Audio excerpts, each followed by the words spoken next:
Hello, my name is Jeff Swearingen, also known as Stretch to Ms. Williams and my friends in the Modulars at George Washington High School in Denver, Colorado. After reading My Song is My Testimony, the autobiography of Benny Lucille Williams, as told to Jacqueline Benton, I have a few thoughts to share and a couple of passages to read on pages 24 and 25, and later in 128. The voice and aura of Ms. Williams is present on every page of this book. I highly recommend that you pick up a copy. Through each chapter, I can envision my former teacher, mentor, and lifelong friend replaying her life for us. You can picture her confidence, her charisma, and her curiosity living out every moment that she describes about her life. Perhaps most importantly, everybody that she knew, touched, and loved felt the impact of Ms. Williams.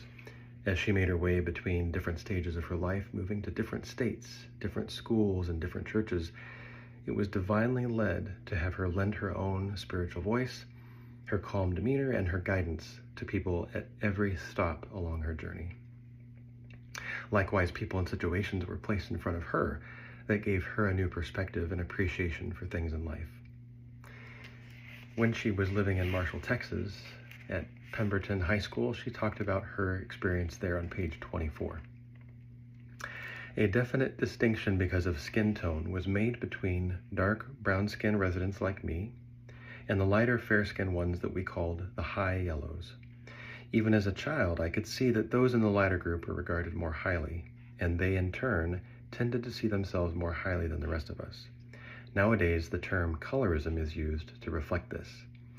As a result, even though Marshall was segregated and I was only with black people, I felt the segregation I first experienced came from my own community. She goes on to say, the fairer kids received preferential treatment. However, what I came to feel after leaving Pemberton was that maybe the Lord had just been preparing me for future encounters that I would have after integration came. When it did, I could recognize when whites saw me as less than because it was how I had been seen by lighter members of my own community.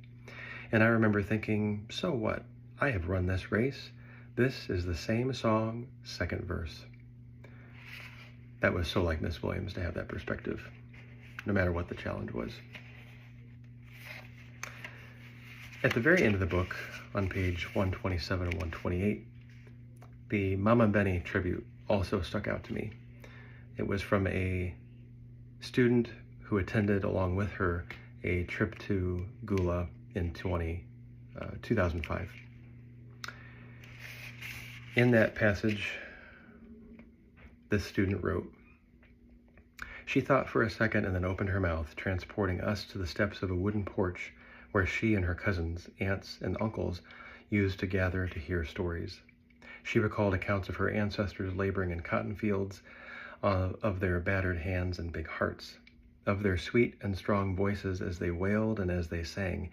And then Ms. Benny sang, a song whose words I had not heard, but my soul knew its meaning. She sang with eyes closed and head lifted upward, and it was in that moment that I understood. We had traveled 1,400 miles to recover that from which we had never been separated." Miss Williams had a way of storytelling that connected the past to the present. For this group and that student, it was through her retelling of her formative years and a spiritual that communicated that resilience and pain and strength and love that carried through multiple generations and countless struggles. Ms. Williams helped others see themselves more clearly by connecting back to the history and their heritage.